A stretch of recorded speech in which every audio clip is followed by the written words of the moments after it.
Road रोमियोंवर Mahatma Gandhi चौक पोलिसांची धडक. 42 दुचाकींवर कारवाई. 33,900 रुपये दंड वसूल. सांगली जिल्ह्यात वाढत्या वाहतूक नियमभंगासह फौजदारी गुन्ह्यांमध्ये विना नंबर प्लेट व फॅन्सी नंबर प्लेट असलेल्या वाहनांचा वापर होत असल्याच्या पार्श्वभूमीवर महात्मा गांधी चौक पोलीस ठाण्याने विशेष धडक कारवाई मोहीम राबवली. या मोहिमेत विना number plate, fancy number plate तसेच ट्रिपल सीट प्रवास करणाऱ्या वाहन चालकांवर कारवाई करण्यात आली. एकूण 42 दुचाकींवर दंडात्मक कारवाई करून 33,900 रुपये इतका दंड वसूल करण्यात आला. पोलीस अधीक्षक तुषार दोशी, अपर पोलीस अधीक्षक कल्पना बारवकर आणि मिरज विभागाचे उपविभागीय पोलीस अधिकारी अजय कोकाटे यांच्या सूचनेनुसार ही मोहीम राबवण्यात आली.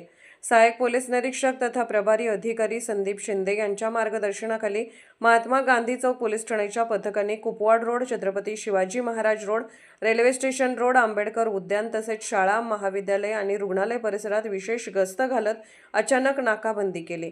3 जुलै रोजी झालेल्या या कारवाई दरम्यान संशयित वाहनांची तपासणी करून वाहनांची तसेच वाहन चालकांची कागदपत्रे पडताळण्यात आली.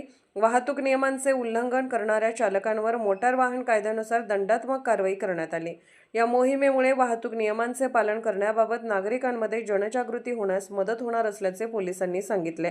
या कारवाईत police head constable Sachin Kumbhar, Rahul Kshirsagar, Sarjerao Pawar, Faiyaz Bargir, police naik Gyanasaheb Chandanshive तसेच पोलीस कॉन्स्टेबल अमोल तोडकर, सुनील माने, कोंडिबा सरगर, विजय शेरेकर, संतोष माळी, गोरख सुतार, मोहसेन टिनमेकर, राजेंद्र हारगे यांच्यासह चालक श्रेणीतील पोलीस उपनिरीक्षक Satish Kumar Patil, police head constable Sudhir Khondre आणि विजय शिंदे यांनी सहभाग घेतला. सांगली जिल्हा पोलीस दलाकडून अशा प्रकारच्या विशेष मोहिमा पुढील काळात अधिक व्यापक स्वरूपात राबवण्यात येणार असून विना number plate, fancy number plate, triple seat प्रवास करणारे वाहन चालक तसेच संशयित व्यक्तींबाबत नागरिकांनी तातडीने 112 वर माहिती द्यावी असे आवाहन पोलिसांनी केले आहे.